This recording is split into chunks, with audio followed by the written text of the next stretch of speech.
Hello and welcome back to JEE nerds. तो एक और छोटे से वीडियो में तुम्हारा स्वागत है। और जिस भी वीडियो में बोलता हूँ छोटा सा वीडियो कम से कम 8-10 मिनट का खींच ही जाता है माशाल्लाह से।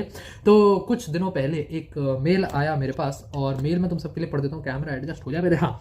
तो मेल पढ़ देता हूँ मैं तुम लोगों के लिए। और यार जो भी आगे से डाउट्स वगैरह पूछे या मेल्स वगैरह जो भी है, एक बार मेरी जान, मेरे जाने जिगर के छल्लू, मेरे जिगर के टुकड़ों, मेरे मेरे दिल, थोड़ा सा चैनल देख तो लिया करो कि किस पे वीडियो ऑलरेडी बना है या किस पे नहीं बना है। ऑलरेडी मैं एक किताबों और उसके लिए पूरा वीडियो बना चुका होता हूँ और उसमें 600 कमेंट आगे आ रखे होते हैं, भैया किताबें बता दो, रिसोर्स बता दो, ये बता दो। अरे भाई मैं बना तो रहा हूँ, सबकी मदद कर तो रहा हूँ, लेकिन जो ऑलरेडी कर चुका हूँ एक बार वो देख तो लो। तो चैनल पर देख तो लो किस चीज़ पर क्या कॉन्टेंट डला हुआ ऑलरेडी, वो कमेंट कर दो भाई, फिर मैं देगा मैं चलो कोई बात नहीं। तो पहले एक बार चैनल को देख लिया करो, है ना। तो कमेंट पढ़ लेते हैं हम। भैया I am class 10 right now, all right, and I have my board exams in a few weeks. That's fair. After that, I'm starting JEE Prep and joining VMC. All right. I'll solve their modules along with Edas Gupta, HCV, NCRT for chemistry. I'm not sure if the modules plus NCRT will be enough, especially for organic and physical. What do you think? Modules plus NCRT chemistry के लिए, especially for organic and physical. Also, I have 47 years of PCM PYQs. When should I start solving them? ये एक अच्छा सवाल है. And how often should I revise theory while practising questions, ये भी एक अच्छा सवाल है. Are there any other books or resources you would recommend for better coverage, ये गलत सवाल है क्योंकि इस पर वीडियो बनी हुई है. प्लीज शेयर एनी टिप्स और corrections to my plan. Alright, ठीक है. तो इस वीडियो का फ्लो कैसा रहेगा, मैं क्या करने वाला हूँ तुमको बता देता हूँ कि एक तो मैं पहले इस क्वेरी को आंसर कर देता हूँ छोटे से में, बट इस क्वेरी से रिलेटेड कुछ आगे एक्सटेंडेड बातें जो थोड़ी जनरलाइज्ड और इस बच्चे को भी सुननी चाहिए जो भी है. तो मैं खुद को पहचान गए होगे, यहाँ नाम नहीं लिखा है. कुछ बातें मैं तुमको आगे बताऊंगा. तो JEE 2027 की जो तुम प्रिपरेशन है उसको स्टार्ट कैसे करना है, इनिशियल फेजेस में क्या तुम्हारा प्लान होना चाहिए, उसमें तुम्हारी हेल्प करेगी. ठीक है. तो सबसे पहला ये जो है मॉड्यूल्स प्लस NCRT ऑर्गेनिक और फिजिकल के लिए नहीं मेरी जान, इनऑर्गेनिक के लिए इनफ होते हैं. ठीक है. इनऑर्गेनिक का अगर तुम पढ़ना चाहते हो, आज मेरा स्टाइलस थोड़ा मेरा साथ नहीं दे रहा है, तो इनऑर्गेनिक अगर तुम पढ़ना चाहते हो तो उसके लिए NCRT और मॉड्यूल्स इनफ होते हैं. ऑर्गेनिक और फिजिकल के लिए भी मोटी मोटी ये इनफ होती है बात, बट इसमें ना इसके साथ PYQ जरूर लगा लेना, है ना. तो वो थोड़ा इंपॉर्टेंट चीज़ है. बाकी थ्योरी थोड़ी सी कहीं से तुम्हें बाहर से करनी पड़ सकती है ऑर्गेनिक और फिजिकल की. इनऑर्गेनिक में थ्योरी भी NCRT से ही पूछी जा रही है मेंस के लेवल पे. ठीक है. अब बात करते हैं how to start JEE preparation की. तो इसमें जो कोचिंग वगैरह का जिक्र है और वो सब है, जैसे तुमने VMC वगैरह की बात करी, उसमें थोड़ा सा अपन डिटेल में घुसते हैं. तो सबसे पहली चीज़, प्रिपेयर अ टाइमलाइन. जब तुम अपनी JEE प्रिपरेशन शुरू करने लगे हो तो तुम्हारे पास एक स्ट्रक्चर टाइमलाइन होनी चाहिए. अगर तुम किसी कोचिंग में होते हो या किसी एडटेक में होते हो तो तुम्हें ना वो कंप्लीट एक 2 साल का सिलेबस प्लानर दे देते हैं. ये 11th क्लास का और ये 12th क्लास का. ठीक है. तो ये तुम्हारे पास ऑलरेडी मिल जाता है. इसलिए मैंने एक वीडियो में कहा भी कि कोचिंग्स की या प्लानर्स की कहीं ना कहीं तुम्हारे पास एक फायदा रहता है. ठीक है. टीचर्स और मॉड्यूल्स भी तुम्हारे सेट हो जाते हैं वहाँ पे, और एक पाथ तुम्हारा सेट हो जाता है कि भाई साहब इस समय तक ये, फिर ये, फिर ये, फिर ये, फिर ये, फिर ये, अब बस तुम्हें इस पर चलते जाना है. ठीक है. तो वो एक काम जो है वो कोचिंग वाले तुम्हारे लिए कहीं ना कहीं कर देते हैं. तो अगर पॉसिबल है और तुम्हारे लिए इकोनॉमिकली फीजिबल है तो किसी ऑफलाइन बैच को, जैसे बच्चा VMC जा रहा है, फिटजी है, फिटजी तो बंद हो गया, आकाश है, ये सब है, उनको कंसिडर कर सकते हो. कोटा में एलन वगैरह बहुत अच्छे हैं. नहीं तो फीजिबल नहीं है तो ऑनलाइन के भी आजकल रिजल्ट बहुत अच्छे हैं, इसको भी तुम कंसिडर कर सकते हो. इस पर मैं बाकायदा एक पूरा कॉम्प्रिहेंसिव वीडियो ला रहा हूँ जिसमें सारी कोचिंग्स के नेगेटिव्स और पॉजिटिव्स मैं सब कवर करूंगा. ठीक है. बात कर लेते हैं. हाँ, बच्चा एक गलती करता है, जो ये कोचिंग वगैरह तुम ले लेते हो ना, इसमें ना जो 2026 के बच्चे होंगे उस वीडियो में कमेंट करके बताना. बच्चा गलती ये करता है कि अपना कोर्स वो ले तो लेता है बट इससे कवर नहीं करता लेक्चर. बाद में उसे यूट्यूब से वन शॉट देखने की जरूरत पड़ती है, उसको यूट्यूब से दूसरे लेक्चर देखने की जरूरत पड़ती है, जो कि बुराई नहीं है, वहाँ पे सब अवेलेबल है. लेकिन जो भी कोर्स वगैरह तुम अगर ले रहे हो तो प्लीज कोशिश करो कि तुम्हारी सारी थ्योरी उसकी कवर वहाँ से हो. मतलब तुम्हारे लेक्चर्स में अटेंडेंस पूरी होनी चाहिए. कोई भी लेक्चर का बैकलॉग अगर बनता है तो बैकलॉग को इमीडिएटली कवर करना बहुत ज्यादा इंपॉर्टेंट है, क्योंकि ये कवरेज, ये बैकलॉग बन जाता है फिर बच्चे ये वन शॉट की तरफ और उस तरफ की भागते हैं, तो वो थोड़ा दिक्कत वाली चीज़ है. इसलिए अगर जो भी तुम कोचिंग वगैरह का बैच लेते हो, जो भी उन्होंने ये सेट कराया है, तो इसको वक्त रहते तुम्हें एक एक स्टेप को पूरा करना है. ठीक है. तो ये तो बात रही क्यों कोचिंग लेनी चाहिए और कोचिंग के अपने को क्या क्या फायदे मिलते हैं. तो बात चली है परफेक्ट कोचिंग की, या कोचिंग कैसे तुम्हें हेल्प करती है. तो इसी के साथ साथ एक बहुत प्यारा कोचिंग रिकमेंडेशन जो मैं तुम लोगों के लिए लेकर आ गया हूँ. बहुत सारे बच्चे मुझसे कमेंट्स वगैरह में पूछते रहते हैं मेंटोरशिप में कि भैया अच्छा कोचिंग कौन सा है 2027 के हिसाब से या 2026 के हिसाब से. तो आजकल कोचिंग्स में एक क्वांटा नाम की कोचिंग का बड़ा नाम आ रहा है. क्यों, 3-4 बातें इनके बारे में. पहला, this used to be a CAT coaching. वहाँ पे इनको अच्छा खासा एक्सपीरियंस है बच्चों को ट्रेन करने का, उनको अपने IIM के ड्रीम को रियलाइज कराने का. और अब सेम फॉर्मूला को ये लोग लेकर आ गए हैं बच्चों के IIT ड्रीम को सक्सेस करवाने के लिए. अब बिल्कुल इनका जो प्रूवन एक्सपीरियंस है वो तो तुम्हारे साथ रहेगा ही, बट एक बहुत प्यारी चीज जो इन्होंने करी है, ATB star Kota. ATB star Kota के विनीत खत्री सर की किताबें, उनके लेक्चर्स मैंने बहुत दफे रेकमेंड किए हैं, बट उनकी टीम को इन्होंने एक्वायर कर लिया है. और अब iQuanta की टीम और ATB स्टार कोटा की टीम मिलकर तुम्हारे लिए अल्टीमेट ऐसे JEE क्रैश कोर्सेज, JEE के कंप्लीट 1 ईयर और 2 ईयर कोर्सेज लेकर आ गए हैं. कुछ बातें जिनके कारण मैं ये इस वीडियो में तुम्हें रिकमेंड कर रहा हूँ। सबसे पहला यहाँ पे तुम्हें मिलती है पर्सनलाइज्ड 1-to-1 मेंटोरशिप, जो कि कहीं ना कहीं ऑनलाइन बैचेस में बहुत ज़्यादा मिसिंग हो रही थी, तो उसको इन्होंने कवर कर लिया है।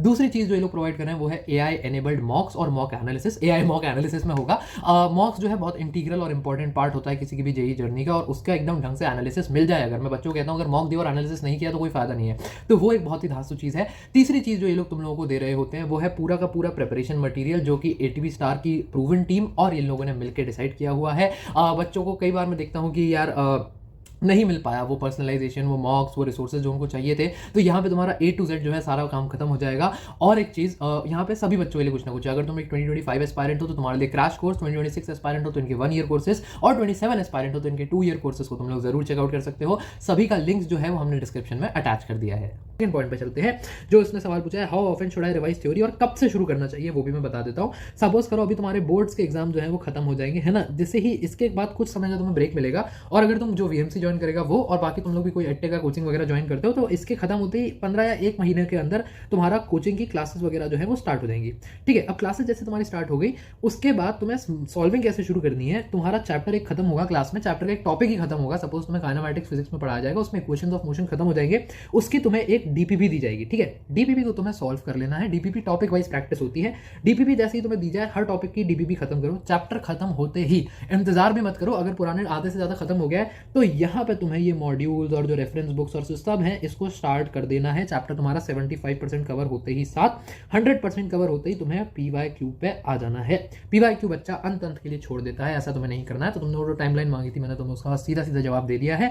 तुम्हें स्टार्टिंग से ही चैप्टर बाय चैप्टर सबके सवाल बनाते रहने हैं। ऐसा नहीं होगा कि तो कुछ चैप्टर्स करते रह जाओ, फिर उसके बाद इकट्ठा 10 चैप्टरों के PYQ लगाते, उतना टाइम नहीं हो पाता है, बैकलॉग बन के रह जाएगा। ठीक है, बाद में पछताओगे। बात कर लेते हैं इस थ्योरी को जो तुमने क्लास में पढ़ा उसको रिवाइज कैसे करना है। बच्चों को यही नहीं पता होता। तो 3 फ्रीक्वेंसीज में रिवीजन किया जाता है। सबसे पहला डेली, दूसरा वीकली, तीसरा टेस्ट वाइज। डेली रिवीजन मतलब तुम्हारे दिन में सपोज करो अगर तुम 14 घंटे पढ़ रहे हो तो अपने दिन का लास्ट 1 घंटा जो है तुम निकाल के रखोगी कि आज के दिन में मैंने जितनी भी सारी चीजें पढ़ी है उन सबको मैं एक साथ रिवाइज कर रहा हूँ। वीकली मतलब वीकली में मैं क्या करता था, संडे का हाफ डे निकाल के रखता था कि संडे को सेकेंड हाफ में मैंने हफ्ते में जितना कुछ भी थ्योरी पढ़ी है उसके बाद मुझे एक बार लॉन्ग नोट्स को गो थ्रू कर लेना है। बस लॉन्ग नोट्स को तुमने ऊपर से पढ़ लिया, तुम्हारा काम बन जाएगा। शॉर्ट नोट्स बनाया तो बहुत बढ़िया। और टेस्ट वाइज मतलब अब तुम कोचिंग वगैरह जाओगे या कुछ जाओगे तो वहां पे फोर्टनाइटली, मंथली टेस्ट होते हैं, वो उनकी फ्रीक्वेंसी पे होते हैं। तो टेस्ट के लिए जब तुम पढ़ाई करोगे तो तुम्हारा टेस्ट वाइज रिवीजन हो जाएगा। ये तुम्हारे कंट्रोल से थोड़ा बाहर, बल्कि जो सीरीज वगैरह तुमने टेस्ट के लिए रखी है उसके लिए तुम्हारा ज्यादा काम आता है। ठीक है, उस पर थोड़ा डिपेंड करता है। ठीक है, अगले पॉइंट पे चलते हैं। अच्छा बच्चा एक गलती करेगा जो कि इस बच्चे ने नहीं करी है। इसने अच्छा काम किया है कि अपने रिसोर्सेज वगैरह जो दास गुप्ता वगैरह बता रहे हैं वो सही है, वो सही उसने डिफाइन कर रखे हैं।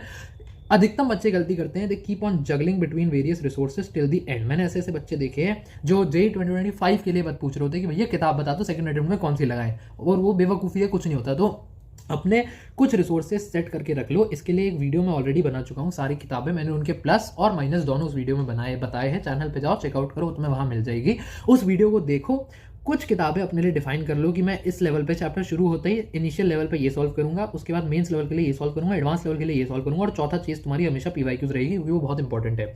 ये डिफाइन करके चलो और फिर इस पे ट्रस्ट करो। बच्चा हमेशा फोमो में आकर कि यार वो तो एलन के मॉड्यूल लगा रहा है, मैं एलन के मॉड्यूल नहीं लगा रहा, मेरा सिलेक्शन नहीं होगा, मैं HCV लगा रहा हूँ, मेरा कैसे होगा। अरे यार, या तो मॉड्यूल लगा लो या रेफरेंस बुक्स लगा लो या थोड़ा दोनों लगा लो, बात एक ही पड़ती है। JEE में लोगों का फोमो होने लगा कि यार मैं वो भी लगा लेता हूँ, वो भी लगा लेता हूँ, वो उस फला कोचिंग से पढ़ रहा हूँ, बेटा ऐसा कुछ नहीं होता। सब अपनी मेहनत, अपने सेल्फ स्टडी से बनते हैं, अपने फोकस और डेडिकेशन से। ठीक है, तो एक बार रिसोर्सेज अगर डिफाइन कर लिए हैं तो तुम्हें उनको ट्रस्ट करना है। ये मैंने बता दिया, this largely hampers your productivity. Resource to resource नहीं भागना। होता क्या है, बच्चे ने एक किताब ली, इसको आधा करके छोड़ दिया दूसरी किताब पे, फिर इसको आधा छोड़ दिया, इस पे आ गया, अंत में तुम देखोगे कुछ भी नहीं सॉल्व हो पाता। इसलिए एक डिफाइन करो, उसको ट्रस्ट करो। अगली बात पे चलते हैं, how much and what to solve. जैसे तुमने सवाल में पूछा है, तो अब मैं क्या बता रहा हूँ कि तुमको हर सब्जेक्ट के लिए, मैथमेटिक्स, फिजिक्स और केमिस्ट्री, फिजिक्स और मैथमेटिक्स का मोटा सेम रहेगा, इन सब के लिए मैं तुम्हें एक कॉम्प्रिहेंसिव गाइड दे रहा हूँ कि तुम्हें कितना क्या क्या सॉल्व करना है, जो कि मैंने तुम्हें शुरुआत में भी दे दिया, बस वही रिटन है यहाँ पे।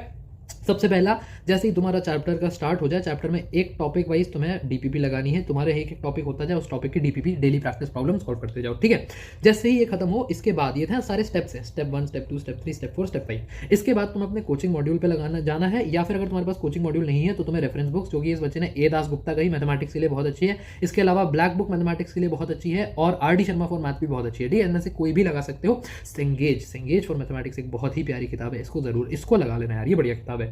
या तो ये लगा लो, या तुम अपनी कोचिंग की मॉड्यूल लगा रखते हो। इस स्लैश का मतलब जानते हो ना, स्लैश का मतलब होता है और, है ना। तो या तो ये या ये, दोनों का लेवल लगभग सेम रहता है, दोनों में सवालों का नंबर अच्छा खासा रहता है, कुछ भी एक लगा लो तुम्हारा काम बन जाएगा।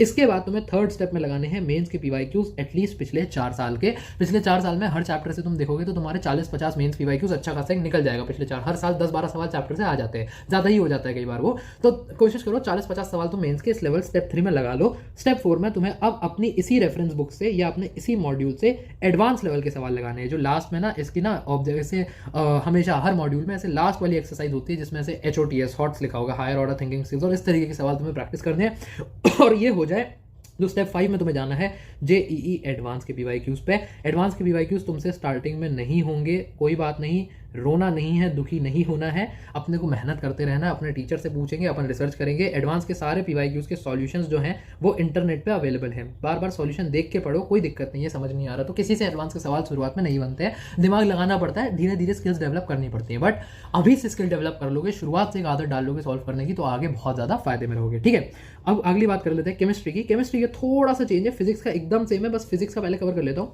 बिल्कुल सेम है फिजिक्स का मैथमेटिक्स जैसे, बस मोर नंबर ऑफ क्वेश्चंस पर लेवल। तो यहाँ पे जैसे सपोज मैथमेटिक्स में ना सवाल डिफिकल्ट होता है, तो तुम हर लेवल पे देखोगे तो यहाँ पे तुमने सॉल्व योर DPP में 20 सवाल लगाए, कोचिंग मॉड्यूल्स में तुमने 40 सवाल लगा लिए, सपोज मेंस के पीवाईक्यू 4 साल में तुमने टोटल 60 सवाल लगा लिए।